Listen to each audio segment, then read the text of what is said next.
First Chronicles chapter 25 discusses David appointing musicians for temple worship after the temple had been built, of course, and it says that he had the help of his military commanders. They appointed skilled singers and musicians from the families of Asaph, Heman, and Jeduthun.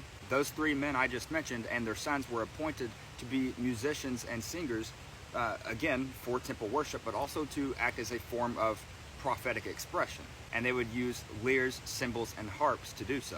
There were 288 total trained musicians, and it says that they were divided into 24 groups, which corresponded with the priestly divisions. Their order of service was determined by casting lots. Chapter 26 discusses the organization of gatekeepers, treasurers, and other officials that worked within the temple.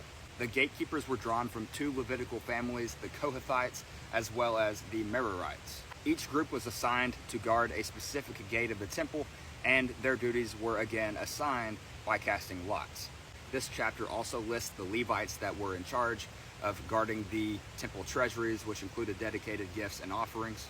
And then the other Levites were appointed to oversee external affairs of Israel, which included judicial and administrative tasks. Chapter 27 of First Chronicles talks about military divisions. It outlines the military, tribal, and administrative organizations of Israel during David's reign.